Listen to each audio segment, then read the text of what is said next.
gitu. Makanya saya ketika diajak untuk berada di dalam majelis ilmu ini, saya senang sekali karena insya Allah saya mendengar kabar bahwa yang hadir adalah para ummahat, para muslimah yang solihah semuanya insya Allah. Tadi sempat saya dengar ada suara Ustaz Saukat, ya, insya Allah. Salam hormat saya, barangkali menemani sebagai laki-laki karena kajiannya kajian muslimah dan hadir laki-laki dua akan menjadi tenang saya di antara para bunda-bunda ini, insya Allah. Baik, alhamdulillah hari ini saya diberi amanah oleh panitia untuk mengangkat satu tema terkait dengan giving and forgiving, ya, giving and forgiving. Sebenarnya judulnya itu adalah judul yang disederhanakan saja. Kalau ditulis dalam bahasa Indonesia menjadi panjang, gitu ya, disederhanakan. Untuk itu mudah-mudahan nanti bahasanya juga tidak terlalu panjang, yang singkat saja. Yang terpenting bisa kita praktekkan karena bahasan ini terkait dengan giving dan forgiving itu adalah bahasan yang umum berulang-ulang kita dengarkan dari berbagai kajian. Tapi ketika praktek kita mengalami kesulitan yang luar biasa kadang-kadang. Makanya perlu kita ulang-ulang supaya kita ini paham, kita ini marem di hati, dan ketika kita berjumpa dengan hal-hal yang harusnya kita kerjakan sesuai dengan anjuran-anjuran agama ini, kita bisa melakukannya dengan sebaik-baiknya. Insya Allah. Mohon izin saya share screen, host. Ya, saya share screen sebentar.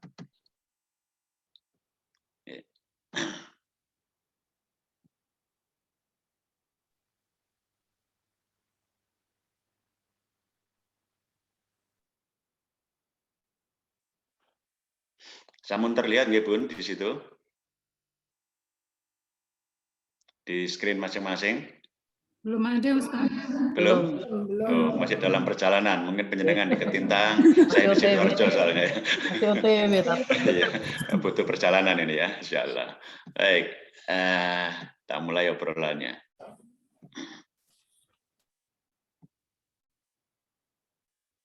Saya full screen-nya biar bisa di screenshot nanti dengan mudah ya, di screenshot dengan mudah.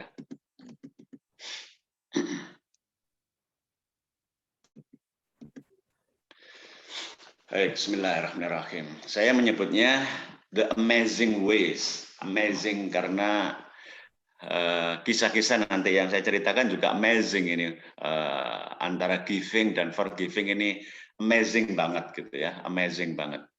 Dan saya beri kata habit supaya menjadi kebiasaan karena habit itu munculnya adalah karena diulang-ulang ya. Habit itu munculnya diulang-ulang. Sehingga nanti kalau kita mempunyai sikap atau kebiasaan atau muncul karakter giving and forgiving, insya Allah mudah-mudahan kita ini benar-benar mendapatkan ridhonya Allah SWT. Di dalam ayat puasa yang sering kita dengar bahwa kita ini diminta untuk berpuasa. A'udzubillahi minasyaitonirrajim. Ya ayyuhalladzina amanu kutiba alaikumusiyam. Ya, dan seterusnya itu ternyata ujung-ujungnya kita ini diminta untuk bertakwa, tujuannya untuk bertakwa.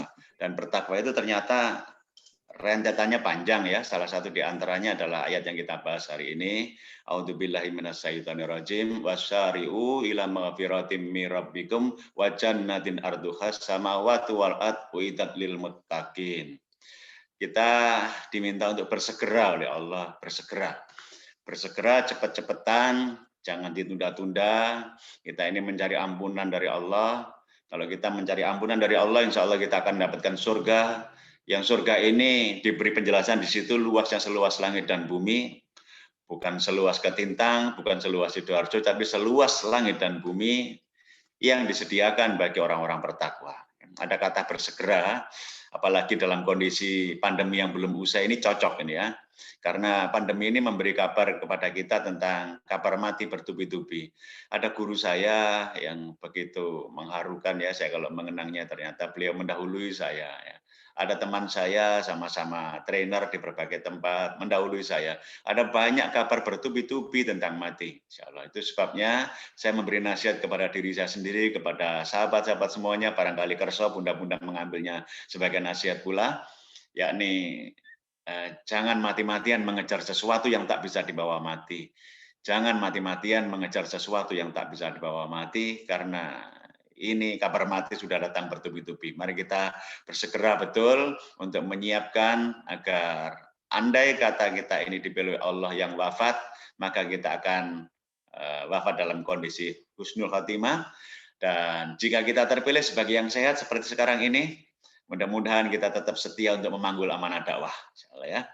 Jadi kalau kita sehat, kita akan terus memanggul amanah dakwah ini, berapapun usia kita, berapapun wilayah-wilayah cakupan dakwah kita, dan andai kita ini terpilih sebagai yang wafat pun, mudah-mudahan karena kesetiaan kita di jalan dakwah itu, kita mendapatkan predikat husnul khotimah. Bersegeralah, bersegeralah mencari ampunan dari Allah ya. Dan kita insya Allah akan mendapatkan surga yang luasnya seluas langit dan bumi. Tapi ada kalimat berikutnya ini ya, yang disediakan bagi orang-orang yang bertakwa. Bertakwa kata kuncinya itu menjadi hal yang sangat penting, bertakwa. Yang jadi pertanyaan itu adalah kita sering bertanya-tanya indikator. Nah ini Pak, kalau kita ketemu dengan orang-orang yang senang sekali dengan riset, senang sekali dengan hal-hal yang detail, itu sering bertanya, indikatornya orang bertakwa itu seperti apa? Perilakunya orang yang bertakwa itu seperti apa? Yang bisa kita amati. Karena seringkali kita ini mendapati penjelasan bertakwa itu penjelasannya sifatnya umum, yakni menjalankan seluruh perintahnya dan meninggalkan segala larangannya. Memang ini menjadi perlu didetailkan lagi. Tapi alhamdulillah kita ketemu surat Ali Imran ini, ayat 133 ini, lanjutannya itu merupakan bagian dari indikator orang bertakwa ini. Ya, mari kita lihat lanjutannya 134. Yaitu alladzina yunfikuna fis sarai wad dara wal kadhiminal ghaidha wal afina 'anil nas wallahu yuhibbul muhsinin. Ternyata di di ayat berikutnya sambungannya 133 nyambung ke 134 disebutkan definisi yaitu ada kata yaitunya ya. Yaitu orang yang berinfak. Apakah setiap orang yang berinfak? Oh, ternyata masih ada syarat dan ketentuan berlaku, yakni orang yang berinfak di waktu lapang maupun sempit. Masya Allah ya. Jadi syaratnya harus lapang, sempit, gemar infak. Masya Allah. Saya kira kalau yang ini saya yakin sudah dipraktekkan hampir setiap hari oleh semua yang hadir di sini ya. Berinfak baik di waktu lapang maupun sempit, baik tanggal muda maupun tanggal tua ya. Masya Allah. Berinfak terus di waktu lapang maupun sempit. Dan orang-orang yang menahan marah, nah ini yang kadang-kadang luar biasa repotnya ya. Ini dah Ustadz Sohadi Fajarai. Halo. Iya benar Mbak. Saya lanjutkan. Terdengar ke suara saya Bun? Sangat, saya terdengar. Terdengar Pak. Alhamdulillah. Baik, saya ulangi lagi. Yang pertama berinfak, baik di waktu lapang maupun sempit. Yang kedua adalah menahan marahnya. Kata-kata yang ada di situ menahan, bukan melampiaskan. Nah, yang sering kita jumpai adalah yang melampiaskan marahnya. Ini menahan. Nah, ini sesuatu yang berat saya kira ya. Menurut saya juga berat sekali menahan. Apalagi ada kesempatan untuk marah, pantas kita yang untuk marah, insya Allah ya. Untuk menahannya itu menjadi sesuatu yang amat sangat berat. Ya. Dan yang ketiga adalah orang-orang yang memaafkan orang lain. Memaafkan orang lain. Ini juga tidak kalah berat ya. Ini juga tidak kalah berat. Insyaallah. Nah, dan Allah mencintai orang-orang yang berbuat kebaikan. Berinfak, menahan marah, memaafkan. Disebut oleh Allah sebagai hal-hal baik yang akan dicintai oleh Allah. Ingat Bun ya, ada kata dicintai. Allah mencintai orang-orang yang berbuat kebaikan. Yang mencintai Allah. Bayangkan di telinga kita, ya, Allah itu berbisik mesra. I love you. Masya Allah. Allah mencintai orang-orang yang seperti ini. Infaknya di waktu lapang maupun sempit. Bisa menahan marah. Dan memaafkan orang lain. Yang sedemikian ini Allah mencintai orang-orang yang berbuat kebaikan, ya, infak, menahan marah dan memaafkan. Baik, kalau infak saya kira ini bahasanya sangat umum, bisa kita pelajari, nanti bisa kita praktekkan sehari-hari, ada Jumat Berkah, ada macam-macam infaknya penjenengan saya sudah yakin, saya yakin-yakinnya. Tapi kalau menahan marah, nah ini yang menahan loh ya marah, pada saat kita berbeda pendapat dalam satu grup WA saja, kadang-kadang kita ini pertentangan kadang-kadang ya, dan kadang-kadang juga bisa terbawa sampai beberapa hari ya, insya Allah ya. Bisa juga kita ini kadang-kadang untuk memaafkan saja itu mengganjal sekali di hati kadang-kadang. Nah, untuk itulah kita hari ini sharing-sharing, ngobrol-ngobrol, siapa tahu nanti saya juga justru mendapatkan pengalaman yang jauh lebih dahsyat dari penjenengan tentang seni menahan marah dan seni memaafkan. Baik, supaya ngobrolnya enak Bun, supaya saya tahu juga, saya stop materi saya dulu. Saya ingin ngobrol dengan penjenengan di kolom chat ya, di kolom chat. Boleh ditulis di kolom chat, insya Allah tidak akan beredar kemana-mana. Yang sering membuat kita gampang marah itu yang situasi yang kayak apa sih Bun? Insya Allah ya. Yang gampang marah itu yang kayak apa? Yang kita ini gampang terpancing marah. Gitu, ya. Seperti apa Bun? Boleh ngobrol-ngobrol di kolom chat, supaya nanti saya bisa baca, oh ternyata yang seperti ini yang gampang memancing marahnya ibu-ibu itu ya. Apakah karena anak kandung yang sulit diatur, atau anak mertua yang rewel banget ya, macam-macam ya. Boleh share Bun, kata-kata kunci saja ya nanti supaya bahasanya bisa lebih mengena. Saya buka ya, dirasani, dirasani itu gregetan ya, tidak sesuai dengan awal janji ya, janjinya meleset ya, astagfirullahaladzim ya, ternyata dirasani gak enak ya, Masya Allah, Mbok ya ngomong langsung baik gitu ya, Masya Allah, apa ini, mengulang yang salah, perbuatan yang salah, pekerjaan yang salah, ya Allah, bolak-balik dikandani, wis aku gak seneng kok dibaleni mana, Masya Allah ya, bikin marah saja ya, bikin kesel di hati itu ya. Baik ya. Banyak hal ternyata kita yang bikin kesel seperti itu ya. Itu yang bikin marah kita ya. Boleh nggak Bun supaya imbang? Supaya imbang karena kadang-kadang pembicaraan kita ini seringkali berfokus bahwa kebaikan itu ada di kita dan kita ini mesti perlu dipahami orang lain. Boleh nggak sesekali kita menulis nih di sini? Hal-hal apa ya dari perbuatan kita yang orang itu kadang-kadang bikin kesel kepada kita itu? Apa yang kira-kira orang itu kesal pada kita, apa yang menyebabkan itu? Kadang-kadang kita perlu berpikir dari sudut yang lain pula ya. Kalau tadi kan orang lain yang bikin kesal saya itu biasanya yang begini-begini loh. Nah, kalau kita ini kira-kira orang lain kesal sama kita itu pada bagian yang kayak apa? Nah, itu kita perlu juga obrolkan supaya kita ini lihat betul bahwa sesungguhnya kita ini juga punya peluang untuk memancing kesalnya orang lain, untuk memancing marahnya orang lain, sehingga kita tidak senantiasa merasa paling benar, tapi kita juga bisa introspeksi sebagai manusia. Kadang-kadang kita ini juga memancing orang lain untuk berbuat marah ya. Kurang perhatian bila diajak bicara, wong diajak ngomong kok sambil ngulek-ngulek ya. Ada yang bilang mungkin banyak omong dowo banget gak entek-entek ya. Atau pendiam diajak ngomong gak nyaut ya. Macam-macam ya, insyaallah. Baik. Nah, ini yang perlu kita lihat, kita sadari dalam diri kita sendiri bahwa kita pun punya potensi untuk membuat orang lain itu marah. Punya potensi. Nah, jangan sampai kita ini sibuk untuk menuntut orang lain agar kita tidak marah, tetapi kita lupa bahwa diri sendiri ini juga seringkali memancing orang lain untuk marah kepada kita ya, membuat orang lain itu tersinggung, membuat orang lain itu marah. Ya. Baik, supaya urut, saya mulai dulu nanti sebelum urusan marah-marah dan memaafkan sebagai prosedur, saya bahas yang giving juga ya. Yang pertama giving, memberi, berinfak di waktu lapang maupun sempit. Mengapa ini menjadi suatu yang istimewa? Dan alhamdulillah Al-Quran memberi embel-embel di waktu lapang maupun sempit. Karena kalau ada kata di waktu lapang maupun sempit, ini namanya karakter sudah. Ini sudah habit, itu sudah karakter. Tapi kalau giving, memberi sesekali itu belum karakter. Belum karakter. Sedekah pas duwe 3 wulan pisan, 5 wulan pisan, belum jadi karakter. Tapi kalau baik lapang maupun sempit, senengane itu berinfak, bersedekah, nah insya Allah ini menjadi karakter. Dan yang menjadi karakter inilah yang dibutuhkan oleh manusia ini untuk mengetuk pintu surga.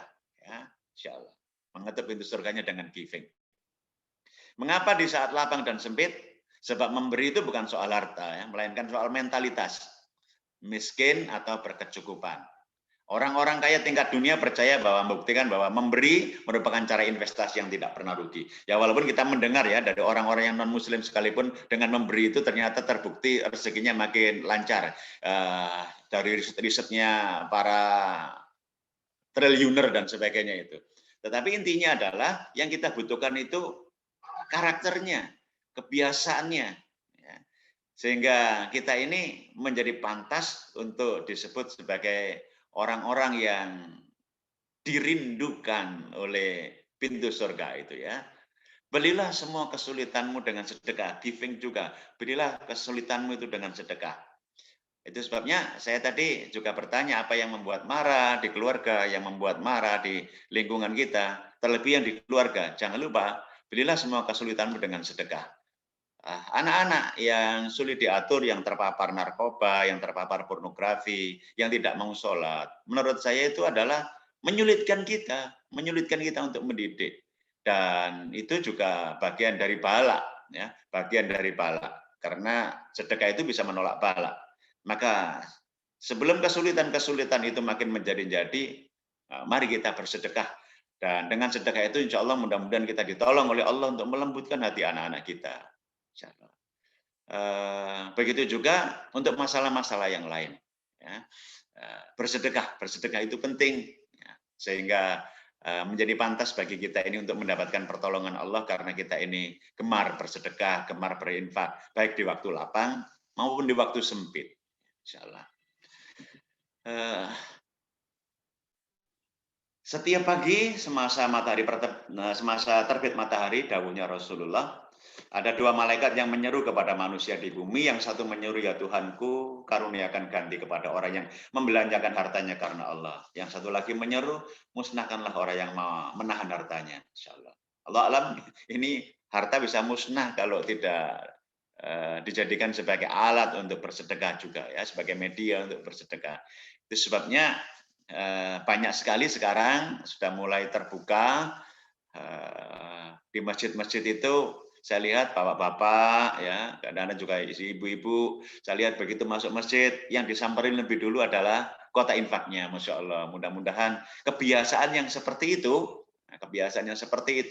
akan menjadi karakter bagi kita dan kita ini akan senantiasa mendapatkan doa dari malaikat bahwa kita nanti akan diberi ganti karunia oleh Allah karena kita membelanjakan hartanya bersebab Allah ya di jalan dakwah ini. Yang seperti ini saya melihat sudah menjadi budaya yang sangat menggejala di berbagai masjid. Dan mudah-mudahan kita bisa menjadi orang yang turut serta mengajak saudara-saudara kita di masjid-masjid kita, tetangga-tetangga kita untuk senantiasa memakmurkan masjid.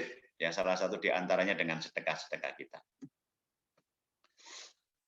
Rasulullah juga memberi nasihat. Ini juga cocok sekali di era pandemi ini makin terasa ya. Ya, nasihat saya awali tadi, jangan mati-matian mengejar sesuatu yang tak bisa dibawa mati. Dan Rasulullah menyampaikan bahwa yang bisa dibawa mati itu ada 3. Yang pertama sedekah, sedekatun jariyatun. Yang kedua ilmu yang manfaat. Dan ketiga adalah anak soleh yang mendoakan orang tuanya. Ada yang memberi nasihat kepada saya juga bahwa anak-anak yang soleh itu, nah ini diletakkan di nomor 3 ini, akan bisa kita tempuh pula dengan cara yang seperti ini. Kita gemar bersedekah, insya Allah kesalian anak-anak kita akan ditambah-tambah oleh Allah. Kita punya ilmu yang manfaat, punya banyak ilmu sehingga kita bisa mendidik anak-anak. Maka anak-anak pun nanti akan menjadi anak-anak yang soleh. Maka anak-anak yang soleh itu bisa kita tempuh juga orang tuanya punya ilmu dan orang tuanya juga gemar bersedekah. Insyaallah. Maka menjadi sulit rasanya, rasa-rasanya ini ya, jadi sulit. Inginnya anak soleh, tapi orang tuanya tidak mau cari ilmu. males untuk masuk dalam majelis ilmu. Bapaknya alergi pada kajian, ya. Ibunya nggak suka dengan kajian. Rasa-rasanya sulit tumbuh menjadi anak yang salih ini, ya. Apalagi sekolahnya juga sekolah yang tidak mengajari kesalihan. Naudzubillah min dzalik, ya. Karena banyak sekolah itu mengajarkan banyak hal, tetapi tidak mengajarkan hal yang penting-penting. Ya. Naudzubillah min dzalik. Nah, puncak prestasinya seorang anak itu sering disalah tafsirkan oleh banyak orang tua, oleh guru-guru adalah pada deretan tropi-tropi. Makanya ketika saya berkunjung ke sekolah itu seringkali disuguhi di halaman depan sebelum masuk ke ruang kepala sekolah atau ruang kepala sekolah paling depan itu lemari tropi-tropi yang sangat banyak, ya, berderet-deret pencapaian prestasi yang luar biasa. Saya kira itu penting menyemangati anak-anak untuk berprestasi. Tapi diingat ya, bahwa puncak prestasinya seorang anak itu adalah menjadi anak yang solih. Menjadi anak yang solih itu punya prestasi. Walaupun dia punya trofi 100 trofi, dari hasil jerih payahnya ikut lomba apa saja, atau ikut kompetisi apa saja. Tetapi kalau dia tidak tumbuh menjadi anak yang solih, saya kira dia belum berada pada puncak prestasi. Karena puncak prestasi ini adalah puncak prestasi yang akan membanggakan orang tua nanti ketika dia di alam kubur, ya. Doanya anak-anak yang salih nanti akan senantiasa mengalir kepada orang tuanya yang sudah berada di alam barzah itu, ya. Insyaallah. Betapa pentingnya kita ini mempunyai anak yang solih. Anak yang solih, puncak prestasi. Yang puncak prestasi itu bisa kita ikhtiarkan lewat ilmu yang manfaat, ilmu dari anak-anak, dan yang awal lagi adalah gemar bersedekah supaya Allah tolong, ya, anak-anak kita menjadi anak-anak yang salih, ya. Jadi semacam tingkatan-tingkatan ini, ada sedekah, ada ilmu, nanti mudah-mudahan kita akan ketemu derajat yang ketiga, anak-anak yang salih. Jauhkanlah diri kalian dari api neraka walau hanya sebutir kurma. Ini fenomenal sekali, ya, terkenal hadis ini yang biasanya diangkat pada saat kajian-kajian Ramadan, ya, insyaallah. Maka saya menyebut sekarang dengan sederhana, maka berbagi itu akan menyebabkan kita berbahagia. Maka berbahagialah dengan cara berbagi. Berbagi itu menyebabkan seseorang berbahagia. Dalam sebuah buku, sebuah kisah saya baca, ada seorang santri yang beling, ya, santri beling berjalan sama sang kiai. Santrinya ini beling banget, ya. Suatu ketika dalam perjalanan di pondok pesantren itu, sang santri ini melihat ada sepatunya tukang kebun lagi diletakkan di pinggir kebun. Nah, sang santri beling ini kemudian punya ide nakal. Yai, kita cari sesuatu, Yai, ya, untuk bisa tertawa-tawa, Yai. Kita ambil itu sepatunya tukang kebun, terus kemudian kita sembunyikan, dan nanti tukang kebun itu kalau keluar dari kebun mencari-cari sepatunya akan jadi tampak lucu, ya, akan jadi tampak lucu. Ya Allah, ide yang aneh ini, ya. Maka sang kiai ini, orang bijak ini, kemudian bukan begitu caranya mencari kebahagiaan, ya. Sini, pinjam dompetmu, ambil dompetmu sini. Nah, diambillah uang kira-kira 100-an ribu gitu, ya, dua, ya. Yang 100 dimasukkan ke sepatu kaki kanan, yang 100 dimasukkan ke kaki kiri, ya, sepatu kaki kiri.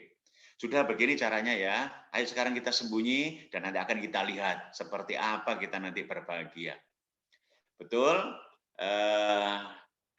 Sepasang guru dan murid itu kemudian bersembunyi. Beberapa saat kemudian melihat tukang kebun keluar, dan ketika mau memakai sepatunya, tukang kebun itu kaget sekali, ya. Ternyata ada uang di sepatunya. Dia menoleh kanan, menoleh kiri, ke belakang, mendongak ke atas juga, ini toleh ini miliknya siapa? Dia bingung, kok tiba-tiba ada di dalam sepatu saya. Dan tak lama kemudian, sang tukang kebun itu pun bercucur-cucur air mata, menangis terseduh-seduh, bersyukur kepada Allah, karena dia sedang membutuhkan uang untuk membeli obat keluarganya yang sedang sakit. Menangis sesenggukan, menangis berterima kasih, menangis bersyukur.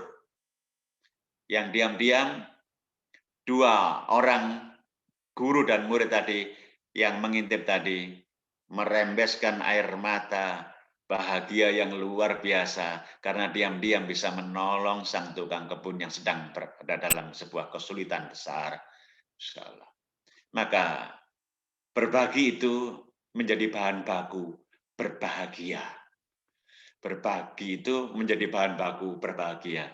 Mudah-mudahan kita yang senang berbagi, yang bahasa kita menyebutnya infak, sedekah, dan sebagainya itu, kita nanti juga akan mendapatkan kebahagiaan di akhirat. Karena kita akan mendapatkan surga yang luasnya seluas langit dan bumi. Masya Allah ya, surga yang luasnya seluas langit dan bumi. Berbahagia, ada uang yang seperti ini, ya, ada uang yang seperti ini. Nah, ternyata pun di balik dua uang ini, saya sering guyon dengan uang ini. Kalau dengan tidak percaya, saya sempat terpesona dengan mata uang Indonesia. Uang 100.000 ini depannya gambar pahlawan itu Pak Soekarno sama Pak Hatta. Tapi baliknya, sisi satunya saya belum sempat tadi memfotokannya. Kalau penjenengan sempat di dekat penjenengan ada dompet, lihatlah. Di balik setiap mata uang kertas Indonesia Raya ini, senantiasa ada gambar orang bergembira. Senantiasa ada gambar orang bergembira. Kalau penjenengan sempat ngambil dompet, silakan ambil dompet. Mau uang 5.000, uang 10.000, uang 20.000, uang 50.000, 100.000, itu di baliknya ada situasi kegembiraan, menari-nari. Saya lihat di situ ada gambar wanita menari-nari. Ada gambar wanita menari-nari. Ya meskipun ini dalam bahasa guyon ada kajian atau training yang mengatakan bahwa ternyata uang itu bikin wanita menari-nari ya, insya Allah. Tapi yang jelas saya mengambil aspek menimbulkan kebahagiaan kalau kita ini berbagi ini juga. Sambil memberi inspirasi sejenak, kemarin saya mengisi kajian untuk anak-anak muda, kajian anak-anak muda di Perak, di Kodikal. Nah, anak-anak muda itu kurang lebih ada sekitar 600 anak muda di sebuah masjid. Saya bertanya kepada anak muda itu, siapa di antara anak muda itu, kalian semuanya nak, yang tadi pagi sholat subuh di masjid? Yang jujur ya, karena ini kita berada di masjid. Silakan angkat tangan dan berdiri. Dari 600 lebih itu, hanya ada 6 anak yang berdiri. 6 anak saja yang berdiri. Saya terpesona dengan 6 anak itu, ya Allah. Betapa beratnya tugas guru itu ya. Ternyata dari ratusan muridnya itu, hanya 6 yang sholat subuh di masjid. Saya ingin membahagiakan anak itu.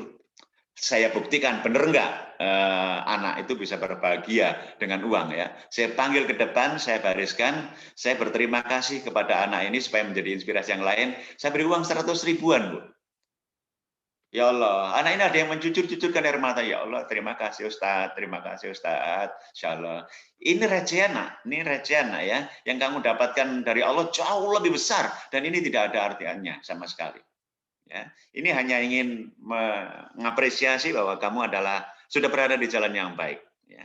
Saya sampaikan kepada anak-anak yang lain, sholat subuh lah, karena engkau akan mendapatkan hadiah dari Allah yang luar biasa. Kalau 100 ribu ini receh sekali, Insya Allah. Dan betul banget anak-anak laki-laki itu menangis luar biasa, Insya Allah. Hanya 100 ribu, Masya Allah.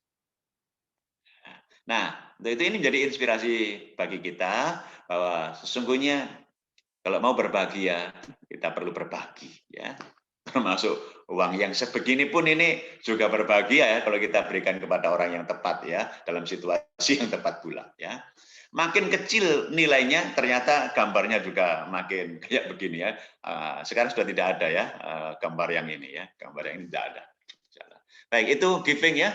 Sekarang kita akan masuk pada yang kedua.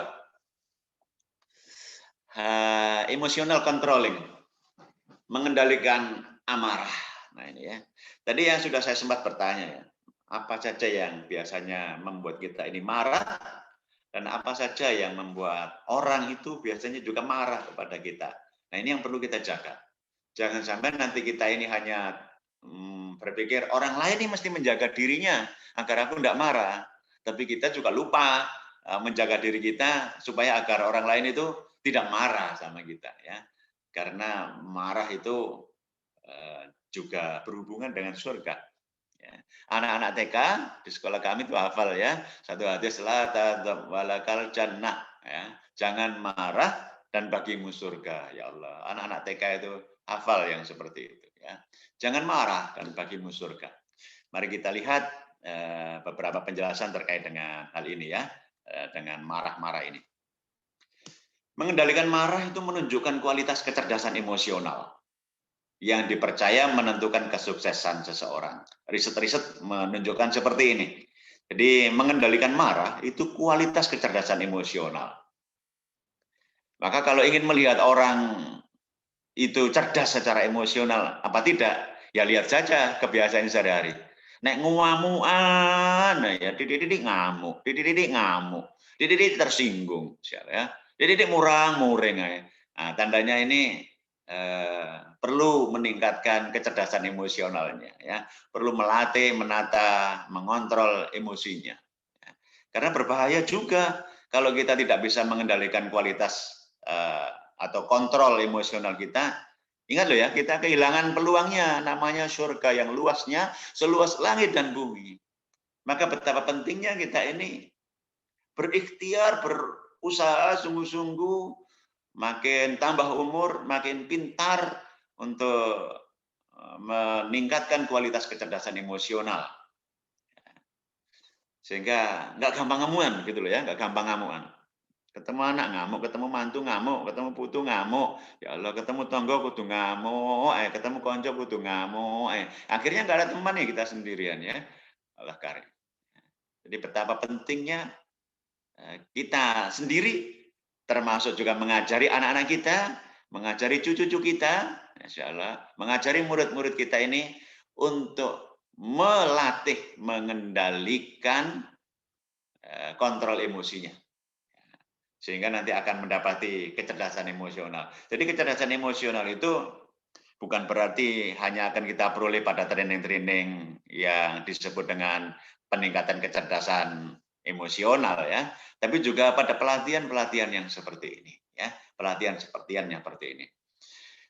Gutem-getem pada saat marah, tapi ya ingat juga kalau kita ini bisa kendalikan, masya Allah, ya, masya Allah. Ya, nih ada peluang yang terbuka lebar, kita akan dirindukan oleh surganya Allah. Ya. Ada satu riset tambahan, Ya, ini riset saja. Riset itu kalau cocok saya pakai, kalau nggak cocok biasanya nggak saya pakai. Karena yang kita percaya itu adalah Qurannya, hadisnya, bukan risetnya. Kalau riset sejalan kita pakai, kalau nggak jalan nggak kita pakai. Ya. Ada yang melakukan satu riset bahwa ternyata kunci sukses seseorang itu 10% itu terkait dengan hal-hal yang dialami. 90% terkait dengan sikap terhadap yang dialami. Sikap, bukan pengetahuan. Itu sebabnya tahu banyak, tapi sikapnya tidak bagus, adabnya tidak bagus, itu tidak bisa menunjang faktor-faktor suksesnya. Nah, menjadi penting kita ini untuk melatih sikap kita ini. Melatih reaksi kita terhadap sesuatu. Reaksi. Misalnya, melihat rumah yang belum sempurna kebersihannya, reaksi kita seperti apa?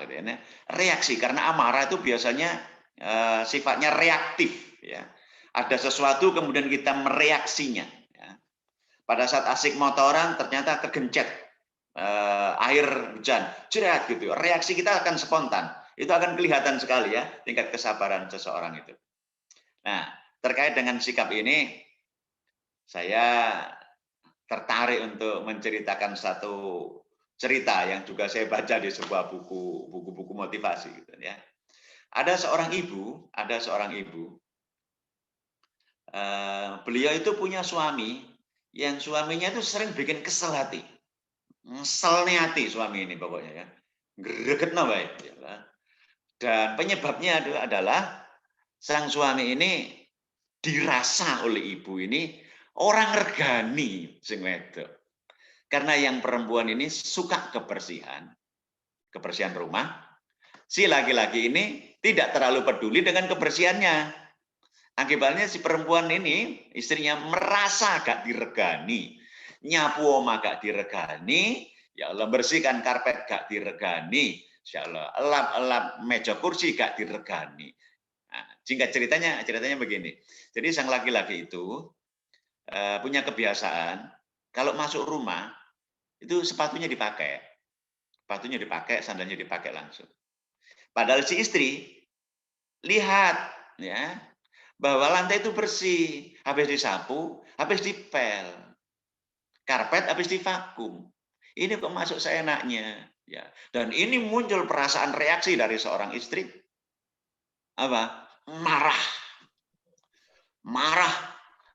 Dan kemudian amarahnya ini menjadi sebuah gregetan yang berkepanjangan, ya. Gregetan yang berkepanjangan.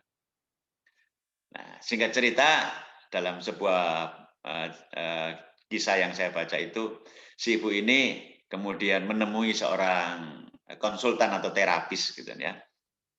Diajak begini, diajak untuk berdiam di suatu tempat dengan jarak yang sudah jelas ada. Kemudian si ibu itu diajak berdialog dalam diamnya itu. Ya. Bayangkan Bu, bahwa rumah ibu dalam kondisi bersih, segar, wangi. Ya Allah, ibu itu dalam kondisi tutup mata tersenyum lebar, tampak gembira sekali. Senang yang ini rumah sing tumoto yang ini ki. Masya Allah, senang sekali. Terus bayangkan dalam kondisi rumah yang segar, wangi, ya tertata itu. Suami tiba-tiba pulang dari sepedaan, dari mancing, sepatunya dipakai, ya Insya Allah, kaos yang masih bau keringat itu juga langsung saja dipakai duduk di kursi. Wajah ibu itu kemudian menjadi tegang, ya, sangat tidak suka, ya, giginya berkemerutuk karena marah, gak diregani kerjoi, kemerutuk marah. Insya Allah. Kemudian si konsultan tadi bilang juga, baik Bu, perlahan-lahan bayangkan lagi rumah ibu bersih, wangi, segar, tertata dengan rapi. Wajahnya kembali agak ceria. Nah, kemudian diminta lagi, sekarang bayangkan ya, anak laki-laki yang ibu yang 5 tadi, yang sikapnya kayak bapaknya itu juga berdatang. Ada yang dari sepak bola, ada yang dari sepedaan, ada yang dari rumah tetangga. Juga semuanya pakai sandal, pakai lagi ya, rame-rame duduk di kursi itu, di karpet itu, insyaallah. Si ibu ini juga tegang sekali wajahnya.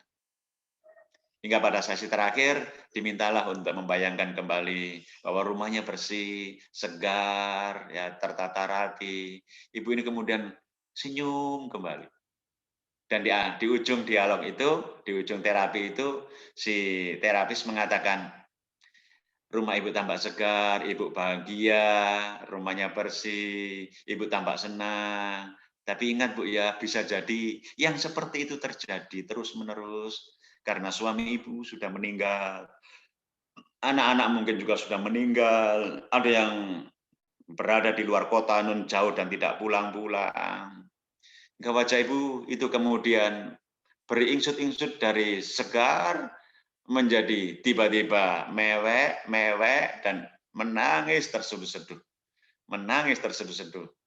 Dan di ujung tangis terseduh-seduhnya, si ibu itu mengatakan, terima kasih, saya sekarang sudah mengerti, ternyata rumah yang mulai kotor itu tandanya orang-orang tercinta masih ada di sekeliling saya.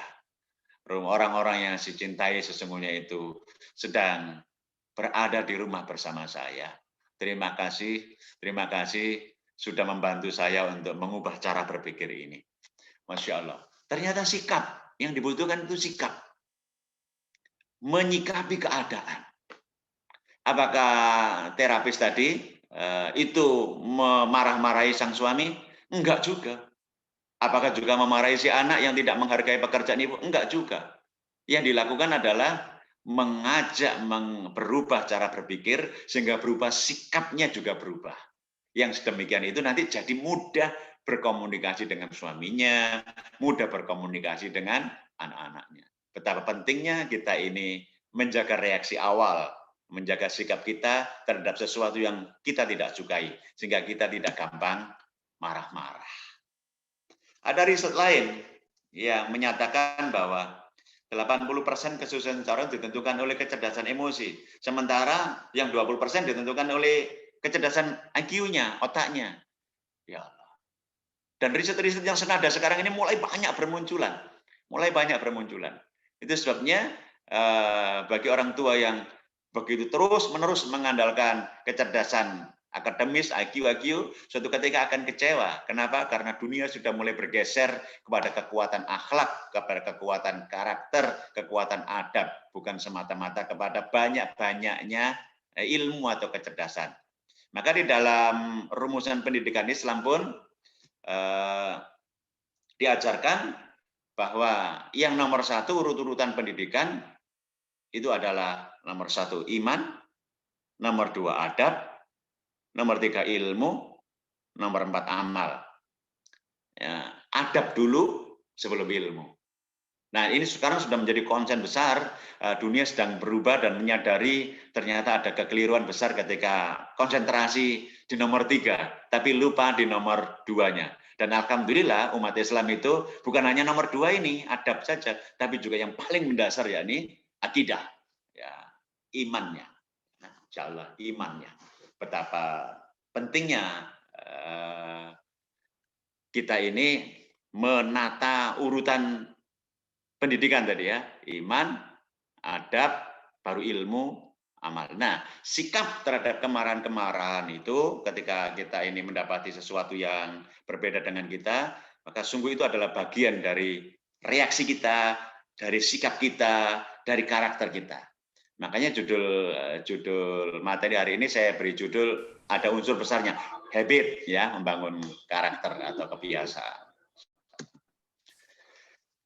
Menjaga amarah.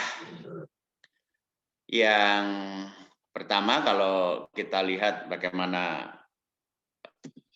bentar ya, ternyata kalau di full screen kembali kepada yang awal.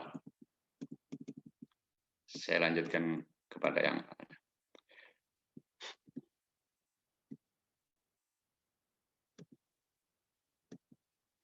bentar Bu ya.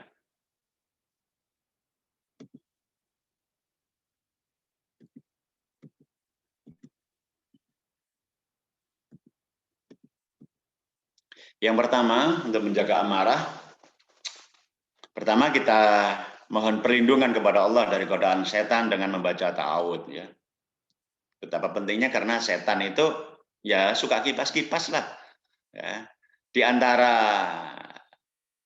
dua orang yang sedang berselisih itu bisa jadi dua-duanya orang baik. Tetapi yang kipas-kipas ini yang bermasalah ya, kipas-kipas ini bermasalah. Maka kita berlindung kepada Allah dari godaan setan dengan membaca ta'awudz. Sungguh saya mengetahui ada satu kalimat jika dibaca oleh orang ini marahnya akan hilang. Jika ia membaca ta'awudz, a'udzubillahi minasyaitonirrajim, marahnya akan hilang ya, berangsur akan hilang. Yang kedua adalah diam dan jaga lisan. Karena kalau marah berkata-kata itu tak terkontrol, luar biasa tak terkontrolnya. Dan biasanya kita akan menyesali kata-kata kita yang kita ucapkan dalam kondisi amarah. Ya. Jika kalian marah, diamlah. Tahan diri, diam dulu. Supaya nanti kalimat-kalimatnya bukan kalimat yang tajam. Ada kecenderungan begini, walaupun suami istri itu dekat, ya satu kamar sekalipun, tapi kalau marah, itu kata-katanya tidak bisa lirih, cenderung akan meninggi. Suaranya keras, meninggi. Seolah-olah dia sedang berbicara berjauhan, mungkin jaraknya sekitar 100 meter gitu ya, sehingga ngomongnya jadi tinggi. Ya, ngomongnya jadi tinggi, padahal dia berdekatan. Secara fisik berdekatan, tetapi secara hati sedang berjauhan. Makanya kalimatnya jadi tinggi-tinggi, banter-banteran. Naudzubillah. Maka yang lebih baik, ya nasihatnya adalah jika kalian marah, diamlah, ya diamlah. Mengambil posisi lebih rendah. Apabila kalian marah dan dalam posisi berdiri, segera duduk. Segera duduk. Ya, karena dengan itu marahnya bisa mereda ya, bahkan mungkin bisa hilang ya. Karena aliran darah yang kencang sekali pada saat berdiri itu, dengan duduk insya Allah jauh lebih terkontrol ya. Jika belum hilang juga, hendak ya dalam mengambil posisi tidur. Ini kalau di rumah ya, kalau pas berada di jalanan menjadi sulit ya, menjadi sulit dalam posisi tidur, kecuali kita ada di mobil kita. Yang keempat adalah, ingat hadis ini ya, siapa yang berusaha menahan amarahnya, padahal dia mampu meluapkannya. Saya ulangi lagi ya, siapa yang berusaha menahan marahnya, padahal dia mampu meluapkannya, maka dia akan dipanggil oleh Allah di hadapan seluruh makhluk pada hari kiamat, sampai Allah menyuruhnya untuk memilih bidadari yang dia kendaki. Ya Allah. Ya, jadi diistimewakan karena bisa menahan marah, ya, bisa menahan marah. Dan yang kelima, jika itu saja masih belum ngefek kepada tekanan darah kita yang sedang meninggi karena marah itu, maka diminta kita ini untuk segera berwudu atau mandi sekali ya. Sesungguhnya marah itu dari setan, dan setan diciptakan dari api, dan api bisa dipadamkan dengan air. Maka apabila kalian marah, hendaknya dia berwudu, biar adem ya. Nanti masalah diselesaikan pada saat kita tidak marah. Bukan berarti kita tinggalkan masalahnya, bukan berarti kita tidak selesaikan masalahnya. Kita akan selesaikan masalah dalam kondisi tidak marah. Tapi kalau kita urus masalah dalam kondisi marah, itu menjadi uncontrol semuanya. Keputusan-keputusannya menjadi keputusan-keputusan yang tidak rasional, Diselesaikan dalam kondisi tidak marah, ya, supaya jernih pikirannya. Dan yang ketiga ini yang terakhir nih ya, insyaallah, yang forgiving, memaafkan, insyaallah, memaafkan. Di berbagai tempat saya ini sering mendapatkan guyonan dari ibu-ibu ya. Saya bisa memaafkan, Ustadz, tapi tidak bisa melupakan. Ya. Saya bisa memaafkan, tapi tidak bisa melupakan.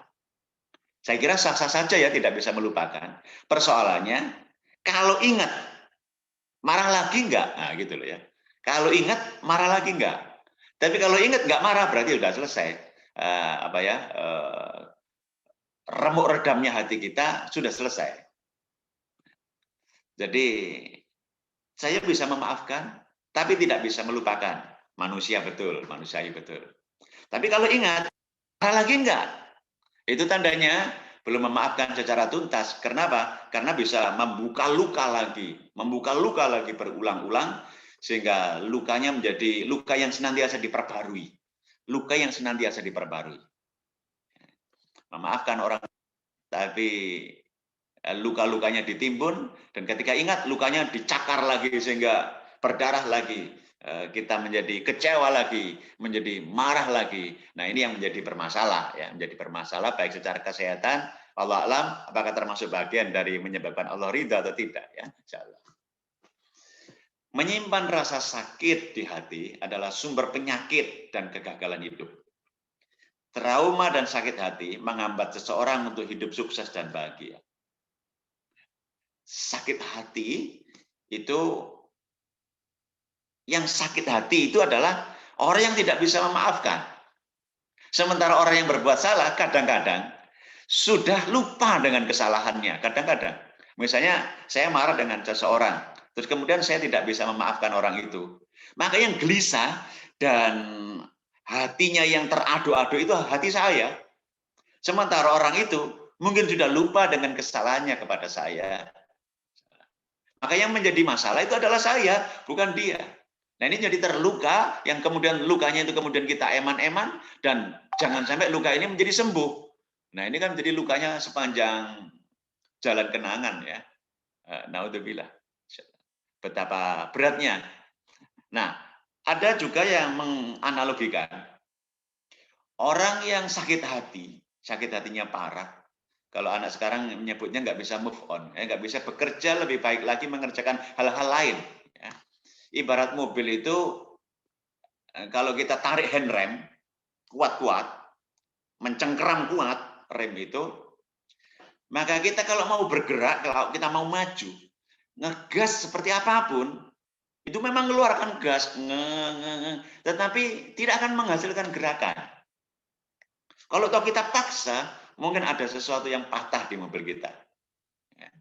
Mungkin rem cakramnya atau apa, yang hangus, menimbulkan bau gosong yang tidak enak, dan sebagainya.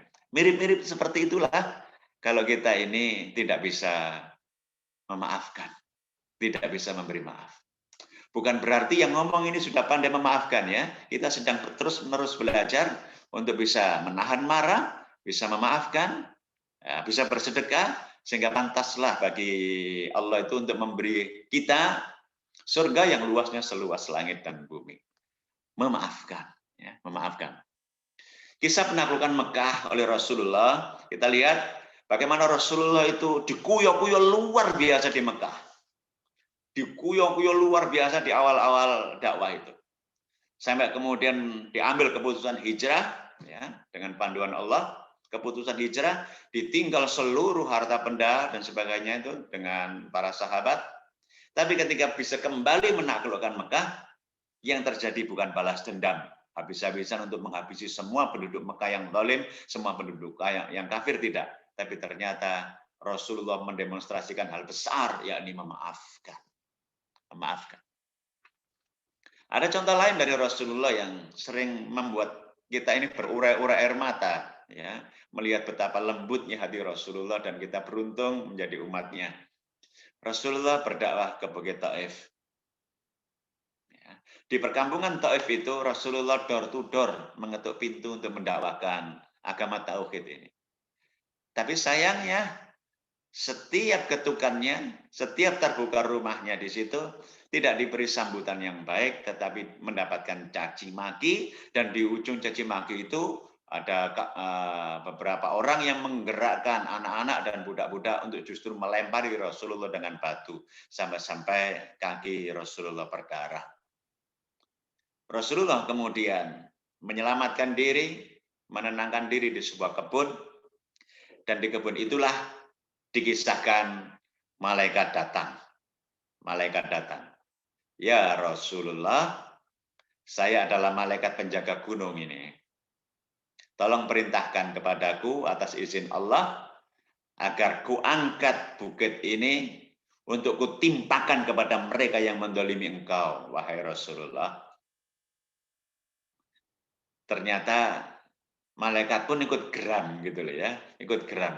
Kok ada masyarakat yang diberi dakwah, diberi kebaikan, diingatkan pada kebaikan, ditunjukkan ketauhidan, kok sikapnya begitu kurang ajar gitu ya. Dan Rasulullah di dalam berbagai buku ya, buku sirah, terkenal sekali dengan jawaban yang sangat melalakkan mata siapapun, saya kira ya. Rasulullah kemudian justru mengatakan, tidak wahai malaikat, aku diutus ke dunia ini untuk membawa rahmat, bukan untuk menebar kebencian. Maka aku berdoa mudah-mudahan dari tulang-tulang sulbi mereka kelak lahir keturunan orang-orang yang beriman kepada Allah. Ketika saya baca pertama kali, saya tertegun, saya menangis, ya Allah, lembutnya hati Rasulullah.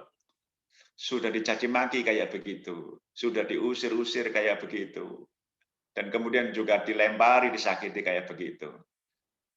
Ada kesempatan untuk membalas, tinggal perintahkan malaikat. Oke, malaikat angkat saja itu Bukit Taif dan remuk redamkan itu kampung Taif itu.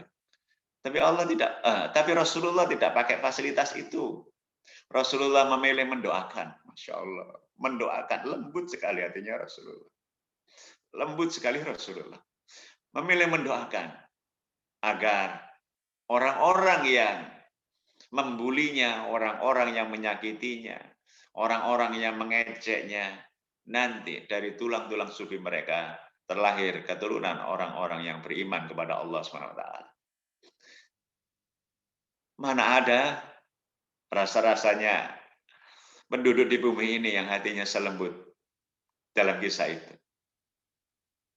Saya sendiri secara nalar rasa-rasanya tepat loh ya kalau mengiyakan omongan malaikat. Ya malaikat, ya angkat saja bukitnya itu. Ya, tanam semuanya mereka itu di bawah tanah. Tapi Rasulullah memberi contoh permaafan yang luar biasa. Itu sebabnya saya juga kadang-kadang malu sekali kalau mencoba menyeru di jalan dakwah ini terus kemudian dibantah gitu ya. Terus kemudian saya menjadi tersinggung, malu sekali. Kenapa? Rasulullah bukan hanya dibantah, tapi juga dibully, dicaci maki, bahkan juga disakiti. Ya Allah, betapa pentingnya kita ini belajar untuk menahan marah dan belajar pula untuk memaafkan. Ya. Menunjuk pada diri sendiri ini pun ya betapa pentingnya. Berbagai riset menyimpulkan bahwa memaafkan terbukti secara klinis meningkatkan kesehatan emosi dan fisik. Ya, bagi penderitanya. Memaafkan adalah tindakan seseorang yang menolak untuk menjadi korban dari rasa dendam dan bencinya. Karena bagaimanapun, begitu hati kita terluka dan kita mendendam, membenci, maka hati kita pula yang akan terus-menerus terluka dan remuk redam. Sementara orang-orang yang membuat marah kita itu mungkin sudah menjauh, mungkin sudah keluar kota, mungkin sudah tidak bersama dengan kita, mungkin sudah tidak satu grup dengan kita, mungkin itu sekolahnya sudah berbeda jauh dengan kita. Tetapi kalau amarah itu masih membekas, memendam di dalam dada, maka sesungguhnya yang menjadi korban adalah kita. Kita yang memendam rasa marah dan dendam benci itu yang jadi korban. Menjadi rusaknya diri kita secara fisik dan secara psikis. Maka memaafkan itu adalah sebuah keajaiban untuk perbaikan hidup. Memaafkan. Ya, memaafkan. Sebab membenci dan mendendam membuat kapasitas emosi seseorang menjadi lumpuh. Terjajah oleh rasa sakit hati bertahun-tahun. Seluruh pikiran dan emosinya sulit digunakan untuk fokus pada perbaikan hidup. Terus-menerus. Jengkel tidak akan pernah reda kejengkelannya. Begitu dengar namanya jengkel, begitu lihat gambarnya jengkel, marahnya bukan main. Akibatnya kita terjajah terus oleh rasa sakit hati. Ya. Maka kita perlu menata perasaan ini. Maka sungguh beruntungnya surat Ali Imran 133, 134 mengingatkan kita untuk senantiasa terampil menata hati kita, agar bisa menahan marah, bisa memaafkan. Insya Allah, betapa beratnya latihan itu dan betapa asiknya karena hadiahnya surga. Ya, hadiahnya surga. Ada satu nasihat pula yang sangat dahsyat ini ya. Betapa Abu Bakar itu pernah bersumpah melihat ada saudaranya yang dibiayai Abu Bakar itu, tapi turut memfitnah anaknya, istri Rasulullah. Sampai-sampai Abu Bakar itu mengatakan, pokoknya gak tak kei bantuan maneh. Ya. Pokoknya gak tak kei bantuan maneh. Maka kemudian terjawablah dengan turunnya surat An-Nur ayat 22 ini. Ya. Yang intinya adalah, dimintalah kita ini memaafkan dan berlapang dada. Mendengar itu Abu Bakar berkata, ya aku ridho Allah mengampuni dosaku dan aku memaafkan saudaraku. Kemudian berbuat baik kepadanya lagi dengan tetap memberi bantuan kehidupan. Ya Allah, memang berat memaafkan itu. Berat sekali memaafkan. Memaafkan saudara kita, mungkin memaafkan diri kita sendiri, pasangan kita, anak-anak kita. Itu mungkin memang berat ya. Tapi kita perlu mencobanya terus-menerus berlatih dengan memohon pertolongan kepada Allah agar hati kita dimampukan, dilembutkan untuk bisa menjadi pemaaf. Di Indonesia ada kisah yang sangat viral disampaikan oleh kajiannya Ustadz Abdul Somad yang cukup viral. Ada seorang tokoh yang terzalimi di Orde Lama, sampai terpenjarakan oleh Presiden Soekarno ya, insyaallah terpenjarakan bertahun-tahun. Dan di penjara itu sang tokoh ini menulis tafsir Al-Azhar, ya, menulis tafsir Al-Azhar. Dan kemudian singkat cerita, dari cerita yang cukup panjang itu, ketika sang presiden yang dinilai mendolimi itu merasakan detik-detik meninggal dunia, justru menuliskan surat kepada ajudannya agar kalau sang presiden itu meninggal dunia, tolong sahabatku itu yang akan menjadi imam sholat jenazah. Dan sang tokoh ini, kira-kira kalau penjenengan begitu mengiyakan apa enggak ya? Ya, sampai di penjara ya, insyaallah ya, bertahun-tahun ya, insyaallah ya. Ternyata sang tokoh ini lembut hatinya dan mengiyakan untuk memaafkannya dan mensolati jenazahnya. Ya Allah, lembut sekali ya, lembut sekali. Maka barang siapa yang ingin dibangunkan baginya bangunan di surga, hendak ia memaafkan orang yang menzaliminya, memberi orang yang bagil padanya, dan menyambung silaturahim kepada orang-orang yang memutuskannya. Insyaallah ya. Jadi cinta itu punya dua sayap kembar, giving and forgiving. Kita beri dan kita maafkan. Saya menyebutnya forgiving karena forgiving itu termasuk bagian rangkaian dari menahan marah dan memaafkan. Semoga kita diterampilkan oleh Allah untuk giving and forgiving. Yang terus-menerus kita berlatih, usianya makin tambah juga kita akan makin berlatih, ya. Dan tidak ada rasanya garis finish untuk berlatih yang ini, kecuali Allah nanti sudah memberi kita predikat husnul khotimah, ya.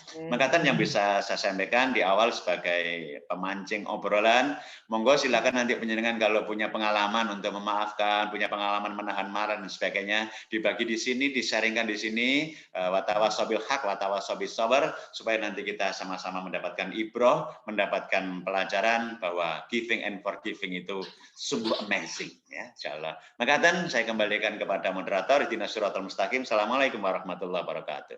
Waalaikumsalam warahmatullahi wabarakatuh. Insyaallah dengan tadi ya teman-teman, apa yang telah disampaikan oleh beliau tentang betapa pentingnya memaafkan ya, pentingnya memberi dan memaafkan. Semoga kita bisa melakukan apa yang beliau sampaikan. Semoga menambah wawasan kita betapa pentingnya memaafkan dan memberi itu. Jadi untuk selanjutnya disampaikan pada teman-teman, monggo yang ingin bertanya, monggo silahkan, bisa dengan chat, bisa dengan raise hand boleh, dengan bertanya langsung juga boleh. Monggo teman-teman, monggo silahkan. Monggo silahkan yang mau bertanya, monggo. Yang sudah ada di chat dulu Bu. Oh, chat dulu ya, baik-baik.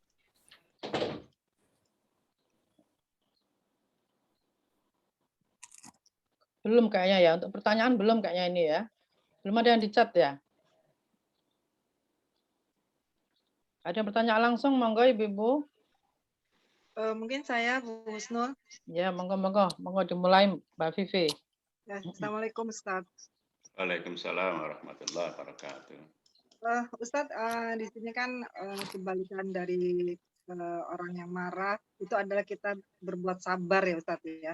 Nggih, insyaallah. Ada kata kalimat yang sabar itu tidak berbatas gitu Ustaz ya.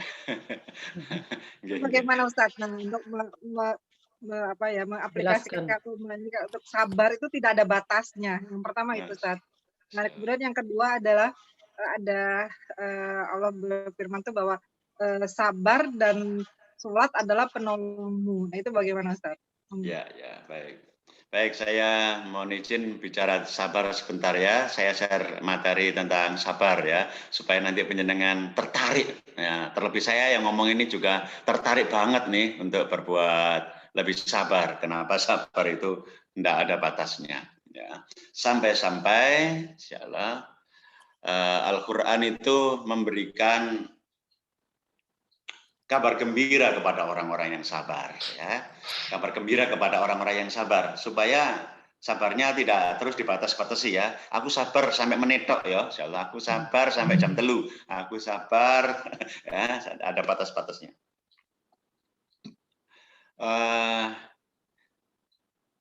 Apa sih berita gembiranya kepada orang-orang yang sabar itu? Yang sudah Allah uji dengan ketakutan, kelaparan, kekurangan harta, dan sebagainya. Apa sih istimewanya orang-orang yang sabar itu, sampai-sampai sabar itu rasanya nggak ada lah batasan sabar itu ya. Insyaallah. Begini berita gembiranya orang-orang yang sabar itu. Dan mudah-mudahan kita termasuk orang-orang yang sabar ya. Dan mudah-mudahan termasuk orang yang sabar. Karena berita gembira ini sungguh hanya boleh untuk orang-orang yang sabar gitu loh ya. Insyaallah. Nanti kalau kita ternyata nggak sabar, nggak cocok berita gembira ini untuk kita ambil gitu ya. Untuk kita ambil. Kita lihat. Allah mengakhiri ayat tentang pemberian ujian kepada manusia dengan kata-kata wa basyiris sabirin. Beri kabar gembira untuk orang-orang yang sabar. Dan orang-orang yang sabar itu ternyata diuji dulu oleh Allah, diuji dulu oleh Allah, diuji dulu. Diberi stimulus-stimulus oleh Allah untuk dilihat reaksinya, sikapnya kayak apa. Ya, insyaallah. Maka terus kemudian kalau sikapnya benar, maka akan diberi kabar gembira oleh Allah SWT. Wa basyiris sabirin. Beri kabar gembira untuk orang-orang yang sabar. Mengapa sih? Mengapa? Kok ini berita gembira? Kegembiraannya kayak apa? Kegembiraannya kayak apa? Nah ini yang ingin saya bahas. Kegembiraannya kayak apa? Sampai-sampai ini dibahas secara khusus. Ada kabar gembira. Beneran menggembirakan. Kalau kita ini bersabar. Mari kita lihat. Satu persatu. Bismillahirrahmanirrahim. Yang pertama. Allah mengatakan I love you kepada orang yang sabar. Wallahu yuhibbus sabirin. Allah bisikkan ya pada hati kita, pada telinga kita. I love you. Ya Allah, coba mari kita lihat perbandingan kita ya. Dulu pada saat kita sangat muda sekali, pada saat kita baru menikah, ya ada bisikan mesra di pasangan kita. I love you. Gembiranya bukan main kita. Gembiranya bukan main, berbunga-bunganya hati kita dengan kata I love you dari pasangan kita itu di hari-hari pertama pernikahan kita ya, di minggu-minggu pertama. Gembiranya bukan main. Lah ini yang katakan bukan manusia. Allah yang katakan I love you. I love you, Masya Allah. Jika itu Allah yang katakan kepada kita, betapa istimewanya kita ini dicintai oleh Allah. Karena kalimatnya jelas, Allah menyukai, Allah mencintai orang-orang yang sabar. Mencintai.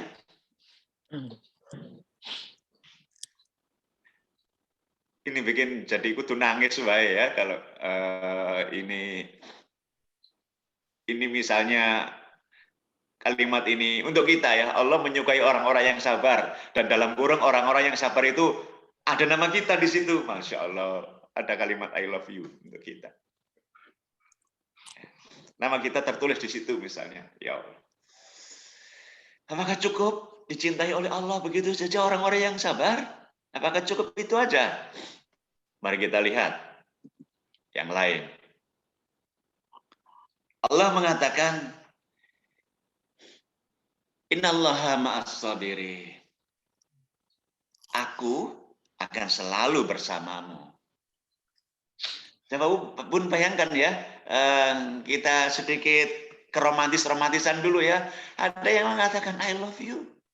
Habis bilang I love you, dibilangi lagi, aku akan senantiasa bersamamu. Masya Allah, dahsyatnya. Dan itu kalau nama kita ada di sini. Dan yang mengatakan Allah. Betapa nikmatnya tidak bertepi. Betapa tidak bisa dikatakan lah ya. Betapa kenikmatan itu benar-benar tidak bertepi. Karena Allah katakan I love you. Dan setelah I love you ada tambahan lagi. Aku akan selalu bersamamu. Sesungguhnya Allah berserta orang-orang yang sabar. Indah sekali. Indah sekali. Apakah cukup dua ini? Apakah cukup dua ini? Ada lagi Allah katakan. Wa innama iwawassobiruna ajrohum bighairi hisab. Tersedia pahala unlimited, tidak terbatas. I love you. Aku akan senantiasa bersamamu dan akan kuberi pahala tidak terbatas. Ya Allah, ini kegembiraan macam apa lagi nih? Insya Allah. Ya, tidak terbatas Bun pahalanya. Makanya sabar juga tak ada batasnya. Karena pahalanya juga tanpa batas. Apakah cukup 3 ini? Ada lagi. Ada lagi. Insya Allah ya, ada lagi. Disambut ketika memasuki surga. Apa salahnya Ustaz? Salamun alaikum bima sabartum. Salam sejahtera atas kalian disebabkan kesabaran kalian. Ya Allah, lihat, bayangkan saja nih Bun. Ya Allah, dialog romantisnya Allah dengan kita nih. Ya, I love you, aku mencintaimu. Aku akan senantiasa bersamamu. Dan nanti ku kasih pahala unlimited. Tidak terbatas buatmu. Dan disambut ketika memasuki surganya Allah.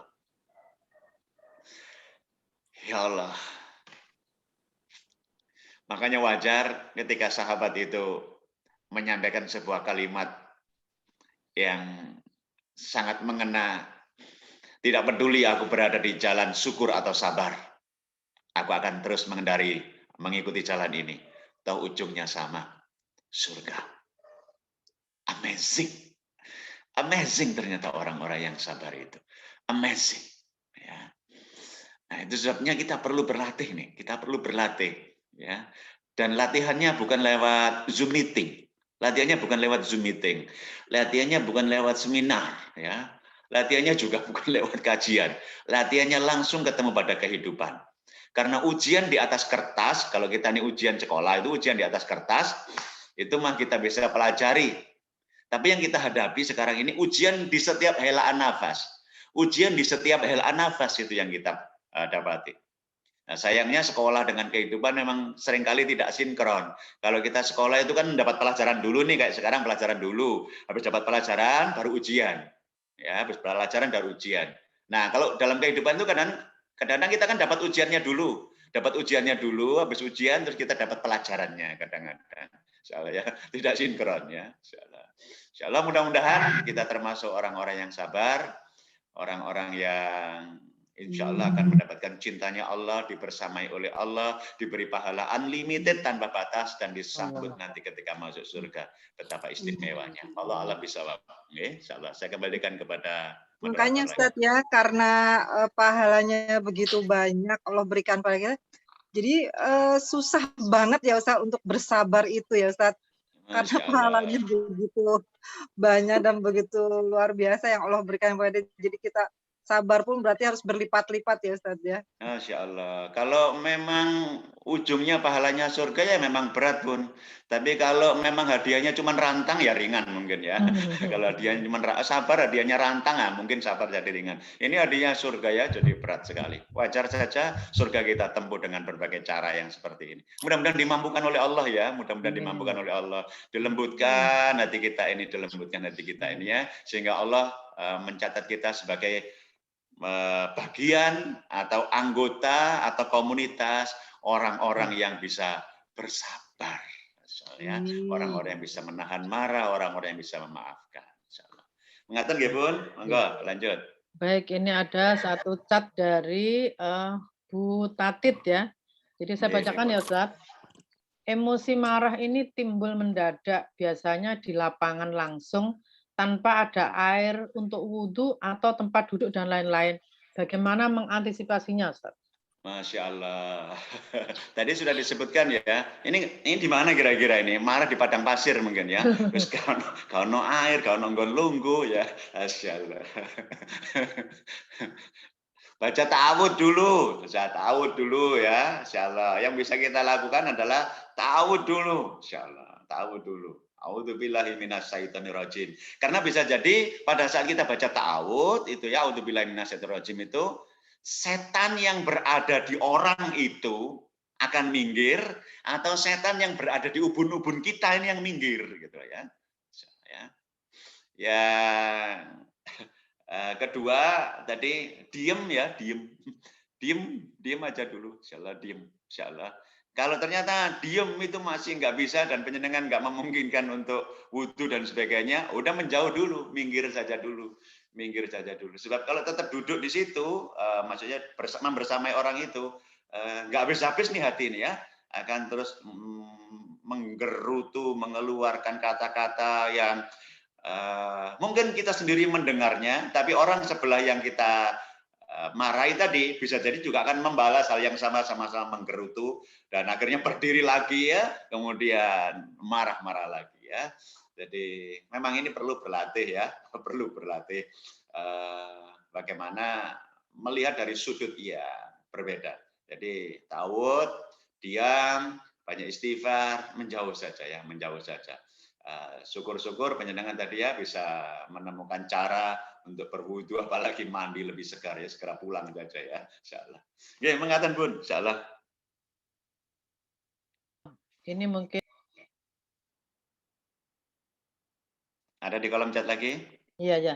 Ini ada di kolom chat lagi. Ini mungkin tambahan support ya dari Bu Iriani, meminta maaf dan memberi maaf pertanda sehat bagi orang yang masih berbicara dengan hati nurani. Masya Allah. Gitu ya.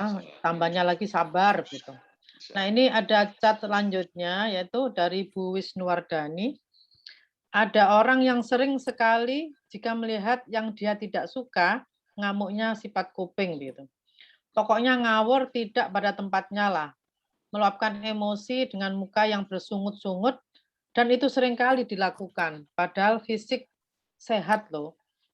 Bingung gimana cara ngomonginnya, Ustadz. Masya Allah. Ya. Baik. Jadi ada yang mengatakan gampangannya begini, orang itu mirip-mirip begini, orang itu mirip mercon gitu lah kalau mau marah itu ya. Ada mercon itu yang sumbunya pendek ya, cuma 1 senti.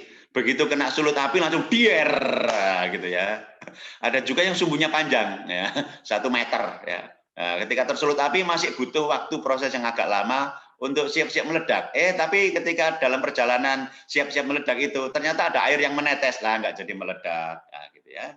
Maka kita perlu nih ya melatih emosi kita ini sumbu pendek, sumbu panjang, nah gitunya. Untuk memanjangkan sumbu itu, maka kita perlu ilmu, Makanya kadang-kadang orang yang mohon maaf tanpa mengurangi rasa hormat, yang sumbunya pendek itu bisa jadi kadang-kadang ilmunya pendek. Kenapa? Sebab nanti kalau dia lihat bagaimana pahalanya orang yang sabar unlimited kayak begitu, bagaimana pahalanya orang yang bisa menahan marah, itu kan ilmu ya, insya Allah. Kalau dia ingat yang seperti itu, maka perjalanan api untuk meledakkan mercon tadi itu akan bisa berhenti di tengah jalan, insya Allah ya. Nah, makanya yang dibutuhkan adalah satu diantaranya adalah kita pasti punya tambahan-tambahan ilmu untuk ilmu mengelola suasana hati. Ilmu-ilmu agama ini penting sekali ya, spiritualitas ini penting sekali. Setelah kita ini berada dalam kondisi untuk senantiasa mencari ilmu, yang kedua jangan lupa bergaullah dengan orang-orang yang tingkat kesabarannya lebih tinggi daripada kita. Bergaullah dengan orang-orang yang kesabarannya lebih tinggi daripada kita. Karena lingkungan itu berpengaruh. Ya, bahkan ada satu riset yang menunjukkan bahwa pengaruhnya lingkungan itu 20% daripada bakat bawaan. Jadi kalau ada orang yang bakat bawaan itu ngomelnya gampang meledak, insyaallah salah satu di antara caranya selain tadi berilmu adalah bergaullah dengan orang-orang yang tingkat kesabarannya, ya, tingkat kelembutannya itu jauh melebihi daripada kita. Yang sedemikian itu nanti akan nular karena komunitas itu nular. Semua komunitas nular. Anak laki-laki yang tidak merokok terus kemudian bergaul dengan lingkungan yang merokok, dia akan tertular merokok. Ya. Anak biasa-biasa saja terus kemudian bergaul dengan orang-orang yang salih, dia akan ketularan sholat. Saya jumpai di masjid saya itu ya, ada salah satu jamaah ya Allah, tatunya setubuh ya. Kelihatan bermasalah dulu masa lalunya. Padahal dia juga masih sangat muda. Tapi karena teman-temannya ini podo-podo arek masjidan kabeh, insyaallah akibatnya dia tertarik pula lah untuk datang ke masjid, meskipun waktu datang ke masjid di awal-awal itu tidak sholat, cuman makan, cari berkah Jumatnya, terus habis itu lama-lama mendengarkan kajian, lama-lama ikut sholat, ya Allah, betapa dahsyatnya. Setiap orang bisa berubah, setiap orang bisa berubah. Maka yang lebih penting itu adalah bagaimana kita ikhtiar untuk mencari perubahan.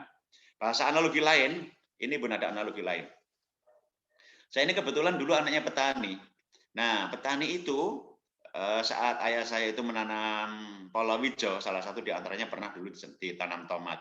Tomat itu kalau dipetik oleh pembelinya, tomat yang cantik-cantik itu diletakkan di keranjang A, cantik-cantik diletakkan keranjang A. Nah, saya waktu kecil berharap yang elek-elek ditinggal, nanti tak lelesi. Bahasa desanya ngasak pun ya, ngasak. Mudah-mudahan jenengan tahu kalau jenengan orang desa ya. Saya orang desa asli ya. Saya ngasak, mencari sisa-sisa hasil panen. Nah, itu namanya ngasak, bahasa Jawa ya. Nah, saya mencari sisa-sisa itu. Harapannya adalah tomat yang rontok elek-elek kuwi, rontok becek-becek kuwi ditinggal. Ternyata enggak sama pembeli tomat tadi ya, tangkula itu. Ternyata diambil juga untuk dipisahkan di tempat lain. Yang cantik-cantik di keranjang A, yang jelek-jelek di keranjang B. Cantik-cantik keranjang A, jelek-jelek di keranjang B. Pertanyaan saya, Bun, tolong dijawab. Boleh lewat kolom chat. Kenapa tengkulak tomat itu memperlakukan hasil panen dengan cara berbeda? Yang cantik-cantik, tomat yang lembut-lembut, cantik-cantik, ranum-ranum itu diletakkan di keranjang A, yang jelek-jelek diletakkan di keranjang B, yang becek-becek itu. Kenapa nggak dicampur? Boleh dijawab di kolom chat. Nanti kita akan ambil ibrahnya. Seperti apa kira-kira dari sudutnya ibu-ibu gitu ya. Apapun kira-kira saya lihatnya apa.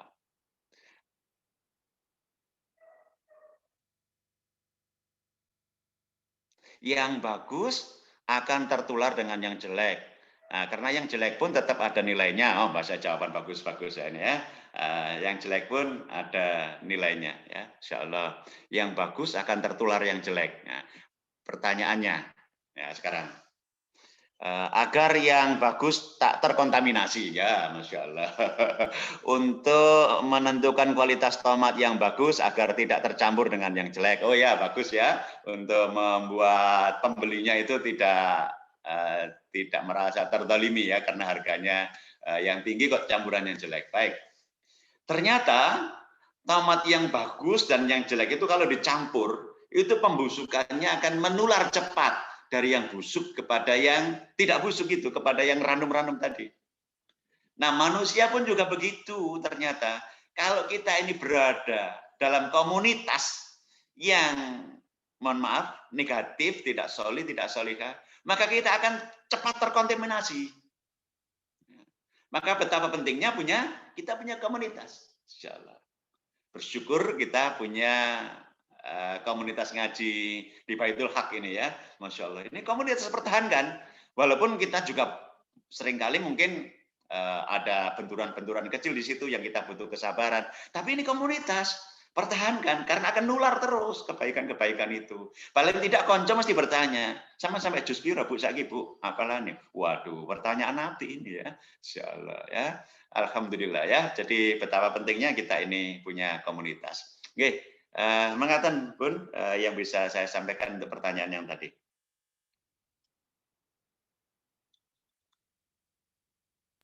Yang sekarang ini dari Bu Naning, mungkin ada bacaan yang mujarab Ustadz, supaya kita tetap sabar kalau kita menghadapi orang yang marah-marah. Bacaan yang mujarab tadi sudah diajarkan ya, sering-sering ta'awud saja. Sering-sering ta'awud saja ya. Itu kan pendek dan kemudian begitu melekat pada kita, artinya sungguh-sungguh kita pahami, baca saja ta'awud, bro. Jadi ketika misalnya kita jengkel sama anak, jengkel sama suami, jengkel sama istri, jengkel sama teman, segera baca ta'awud ini ya.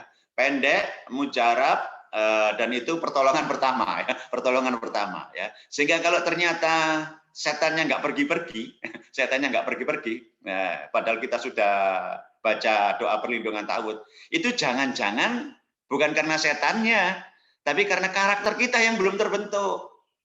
Karena karakter kita yang belum terbentuk. Ya. Setannya udah pergi dengan ta'awud tadi ya. Tapi karakter kita yang sudah bertahun-tahun tidak dilatih itu yang kemudian menyebabkan kita tetap berada dalam amarah yang sangat besar, ya, berada dalam amarah yang sangat besar. Ya. Nah, untuk itu yang diperlukan bukan sekadar bacaan sekarang ini, tapi latihan terus-menerus. Begitu ketemu masalah, ternyata masalah itu sifatnya juga melatih kita untuk lebih dewasa. Melatih kita untuk lebih dewasa. Setiap ketemu masalah, itu sebabnya di dunia ini nggak bakal kita terhindar dari masalah. Ya. Maka latihan ini penting. Karena pengetahuan itu juga belum tentu akan memunculkan sikap. Kalau nggak terlatih. Kalau nggak terlatih. Ya. Makanya dari kata-kata ta'awud tadi, a'udzubillahi minasyaitonirrajim, yang kita pahami artinya doa perlindungan kepada godaan setan yang terkutuk, kita minta tolong kepada Allah. Dan jika setannya sudah pergi tapi kemudian tetap marah saja, cik mangkel saja, tandanya bisa jadi karena kita ini belum terlatih, ya, hatinya belum terlatih, hatinya masih egois, masih sering membatu, ya, sering-sering sedekah, ya, yang bikin sedekahnya yang bikin menangis-nangis gitu, nangis bombay kayak tadi ya Pak Yai dan santri Belingan tadi ya, ya, yang diam-diam kemudian jadi lembut hatinya, insyaallah, dan seterusnya ya. Nah, berlatihlah. Tapi terus kemudian pesan ya, jangan ya. Misalnya kalau kita begini, pada saat kita ini perilaku kita ngesel niati konco. Terus kemudian konco itu tampak marah, insyaallah. Terus kemudian kita coba-coba, ngunai orang muring mau pada melatih awakmu loh, ben awakmu sabar. Lo jangan begitu Bu ya, jangan begitu ya. Jangan menyengaja orang untuk dilatih begitu, karena biar yang berlatih itu dirinya sendiri ya, berarti itu dirinya sendiri ya. Latihan kita justru minta maaf. Latihan kita justru minta maaf. Kalau kita minta maaf kepada orang itu, terus kemudian orang itu bisa memaafkan, sungguh kita akan mendapatkan kebaikan dua-duanya ya. Jadi jangan dipakai sebagai perlindungan, alasan, alibi ya, bahwa perilaku kita yang ngesel hati itu sakjanjane iku lu sampean iku butuh aku digawe untuk nganyelno atine sampean iku lho ya, supaya sampean iku luwih sabar. Jangan begitu, jangan menjadi orangnya begitu ya, insyaallah. Biarlah justru kita ini latihan untuk meminta maaf kalau ada kesalahan-kesalahan yang kita perbuat. Mekaten nggih, monggo dilanjut. Boleh Ustaz, saya bertanya lagi. Mbak Evi. Ustaz, tadi kan doa untuk kita. Bagaimana doa yang untuk orang yang marah-marahnya itu, Ustaz? Apabila kita ada orang terus marah-marah, terus apa doa yang harus kita ucapkan untuk orang yang lagi marah itu, Ustaz? Ya, cobalah ini Bu ya, cobalah ini ya. Yang pertama ta'awud. Kalau ta'awud juga masih belum membuat kita ini jadi lega, insyaallah. Tandanya kita sedang lupa pada janji Allah. Tandanya pikiran kita sedang tertutup, lupa pada janji Allah. Bahwa orang-orang yang bisa menahan marah, orang-orang yang bisa memaafkan, itu tadi dapat apa tadi? Dapat surga yang luasnya seluas langit yang. Berarti kita sedang lupa. Unlimited. Ya, kita lupa. Kita akan mendapatkan pahala unlimited dan kita lupa. Nah, kalau lupa bacaan yang tepat apa, Bun? Istighfar. Masya Allah. Pendek-pendek, tetapi mujarab luar biasa. Ya. Segera istighfar. Ya Allah, ternyata saya lupa dengan janjimu. Astaghfirullahaladzim. Ya Allah. Astaghfirullahaladzim. Astaghfirullahaladzim. Begitu ya. Dan pastikan dalam situasi yang seperti itu, jangan membiarkan diri ini untuk tidak mempan beristighfar. Itu membiarkan diri tidak mempan beristighfar, yakni tidak segera untuk meninggalkan tempat. Tinggalkan tempat dulu, sampai hati ini reda dan lembut kembali dengan istighfar. Istighfar. Cari cara yang gampang-gampang saja dulu ya. Yang pertama adalah ta'awud. Kok ternyata masih marah saja, berarti hati kita sedang bermasalah, pikiran kita sedang bermasalah, sedang tertutup rapat begini karena pada saat marah itu otak reptil kita pun yang sedang bergerak itu ya. Otak reptil kita yang sedang bergerak untuk bekerja mempertahankan eksistensi kita. Ya. Bukan otak logis kita ya. Segera lanjutkan dengan istighfar. Segera lanjutkan dengan istighfar. Mohon maaf Ustaz, maksudnya bukan untuk kitanya, tapi apabila kita dimarahin orang gitu, orang tuh marah sama kita gitu ya. Padahal kita tidak salah misal, apalagi kita tidak salah gitu. Terus apa yang harus doa yang kita ucapkan pada orang itu yang lagi marah itu loh Ustaz? Oh iya, sudah doakan biasa Bun, ya Allah lembutkanlah hatinya, ya Allah, dan kemudian tinggal dulu Bun ya. Tapi nggak usah keras-keras ya doakannya. Kalau doakan keras-keras terejek lagi nanti. Insya Allah ya. Misalnya begini, ya Allah lembutkanlah hatinya. Lah pokon, ya Allah. Hatimu dewe ya atos ngono kok ya. Ya Allah. Doanya pelan-pelan Bun ya, karena dia sedang marah. Insya Allah ya. Karena nanti Bisa dia ya, menyangka bahwa ya latif gitu Ustaz ya. Ya ya latif. boleh, ya, boleh. Itu untuk kita kan, itu untuk kita ya, untuk kelembutan kita. Ya Allah lembutkanlah hatinya. Ingat ya Bun ya, pada saat menyampaikan seperti itu jangan keras. Jangan keras. Itu sama dengan dalam tanda kutip, mereka diolok lagi. Insya Allah. Mereka diolok lagi. Dan mereka akan bertahan pendapatnya begini. Yang salah itu loh kamu. Gitu ya. Yang salah itu kamu. Ya. Yang bermasalah itu kamu. Nanti jadi lebih parah lagi ya. Dalam hati saja. Ya. Dalam hati saja ya. Kita kan merasa mungkin terdolimi, mungkin merasa silang pendapat dan sebagainya. Maka kemudian penjenengan mendoakanlah dengan bahasa tadi ya. Ya Allah lembutkanlah hatinya, terus kemudian kita tinggal ya, tinggal ya. Syukur-syukur, tapi kalau mereka sama-sama muslim, sama-sama dalam komunitas kita, saya tutup dengan cerita ini ya, Ada satu cerita. Umar bin Khattab suatu ketika sedang layah-layah di bawah pohon kurma, kemudian muncul tiba-tiba bergeraklah ada 3 pemuda, 2 tampak gagah, yang satu tampak lusuh terikat tangannya. Maka kemudian yang 2 gagah dan marah-marah ini kemudian bilang kepada Umar, wahai Amirul Mukminin, panggilan untuk khalifah, wahai Amirul Mukminin, tolong tegakkan qisas kepada pemuda ini yang telah membunuh ayah saya. Umar kemudian tidak reaktif, ya langsung menegakkan hukum itu, tapi kemudian bertanya kepada sang pemuda, bagaimana jalan ceritanya tadi? Maka sang pemuda yang lusuh tadi bercerita, aku berasal dari pedalaman yang jauh, datang ke tempat ini untuk menjelaskan satu urusan dari kaumku. Nah, ketika aku istirahat di bawah pohon kurma, aku lihat ternyata tiba-tiba tidak ada ontaku. Dan ketika aku cari ada di sebuah kebun, dan di kebun itu aku lihat ontaku sudah disembelih oleh seseorang. Satu-satunya mobil, satu-satunya alat transportasi sudah disembelih oleh orang. Nah, aku marah bukan main. Aku tiba-tiba memuncak kemarahanku karena ini berarti semua urusanku akan terbengkelai. Maka aku cabut pedangku dan kubunuh orang itu. Dan ternyata yang kubunuhnya adalah ayahnya 2 pemuda ini. Wahai Amirul Mukminin, tegakkan syariat Islam kepadaku. Aku ridho syariat Islam ini ditegakkan atasku. Tercengang Umar, ini sebenarnya orang baik ini ya. Umar menawarkan, apakah boleh aku membayar diatnya, dendanya untuk pemuda ini? Oh tidak boleh.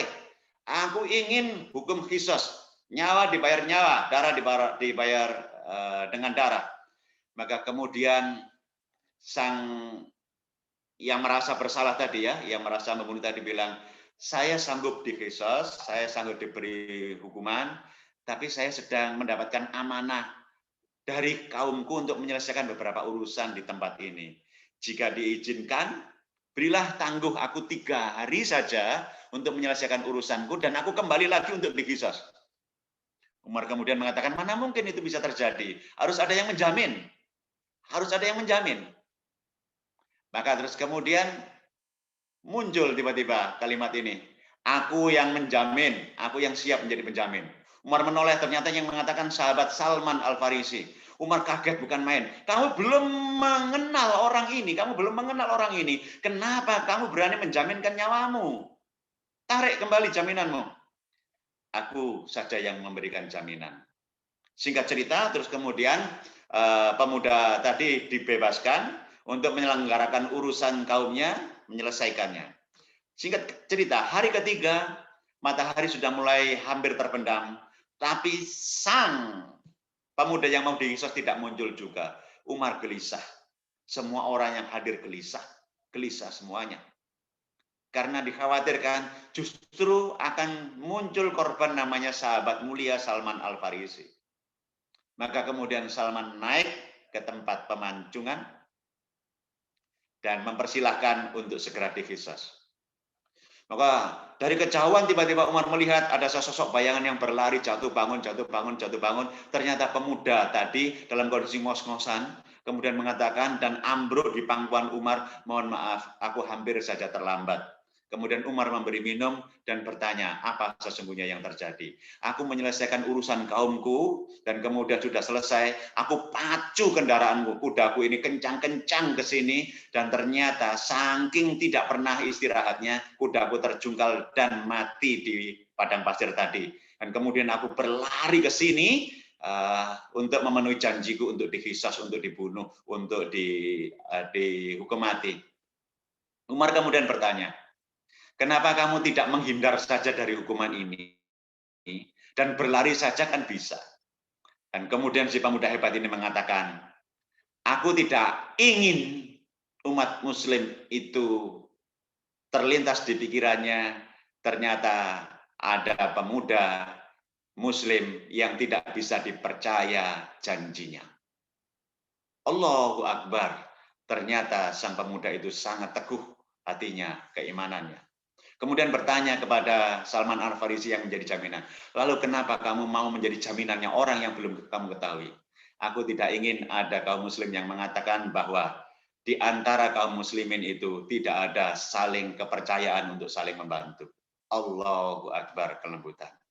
Dan kemudian pemuda yang menuntut Qisas 2 tadi menyampaikan Allahu Akbar, sungguh wahai Umar, aku memaafkan. Kenapa kamu memaafkan?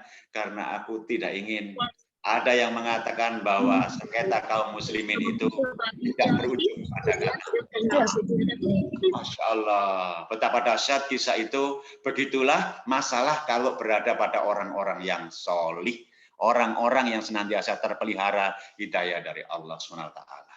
Maka kalau kita berkonflik dengan sahabat-sahabat kita yang sama-sama pengajian ini, bukalah pintu maaf, bukalah pintu maaf.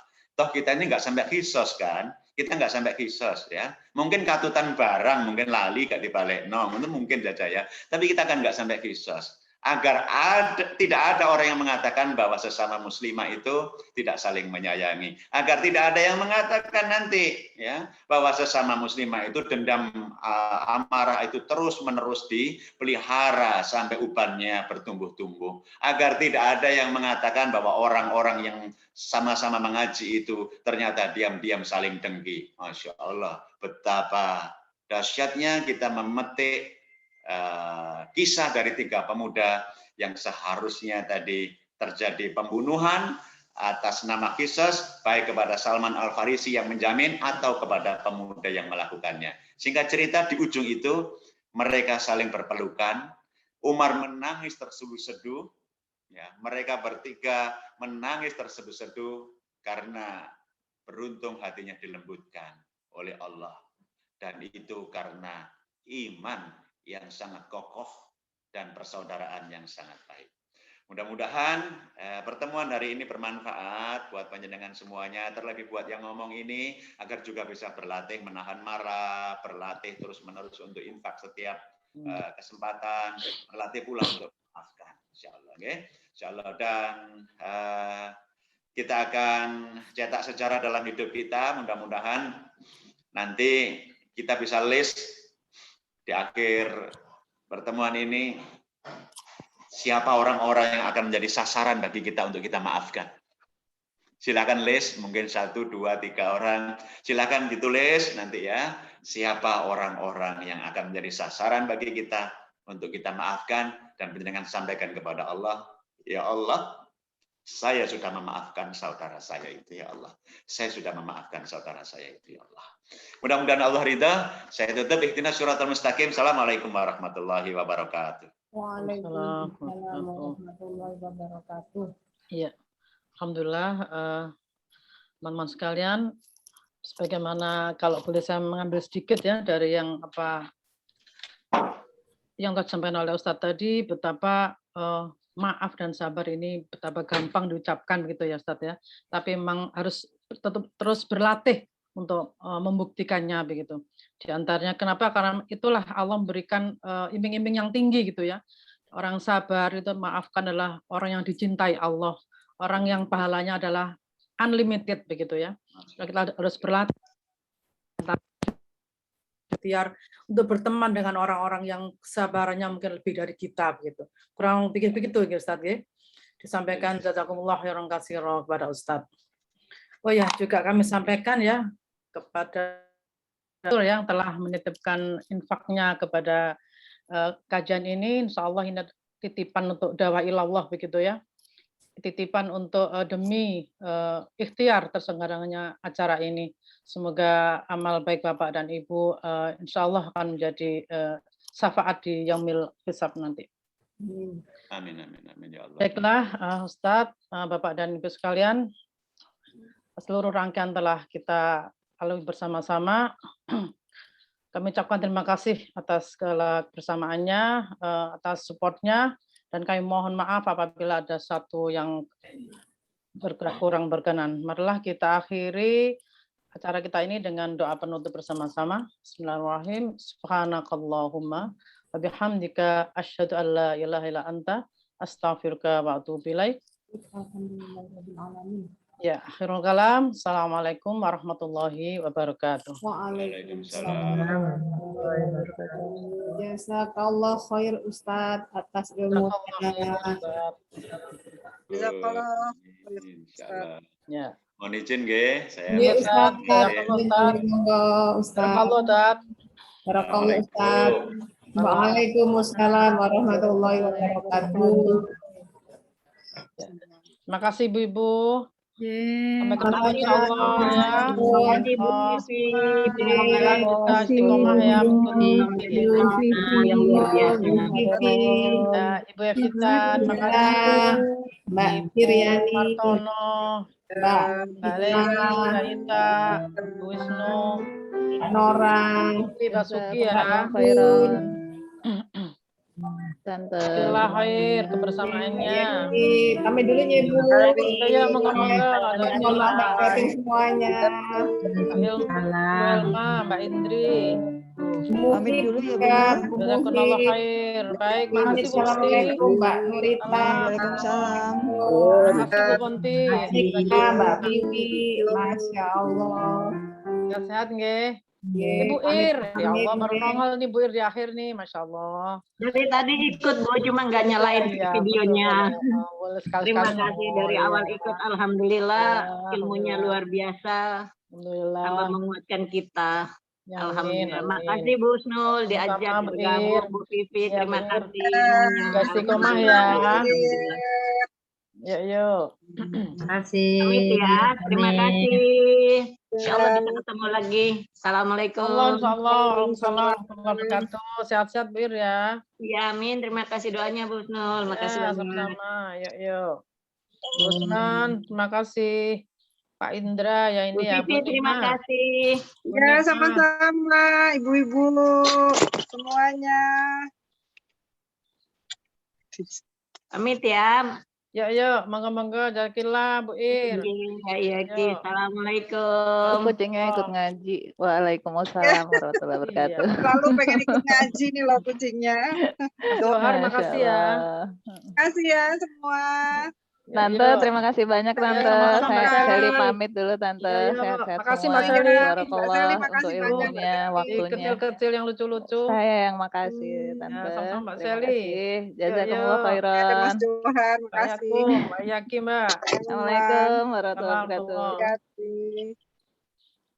Waalaikumsalam warahmatullahi wabarakatuh.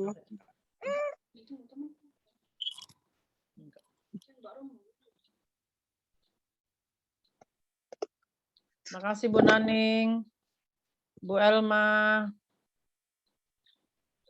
Semoga istiqomah bisa gabung lagi ya. Bu Lili Handayani.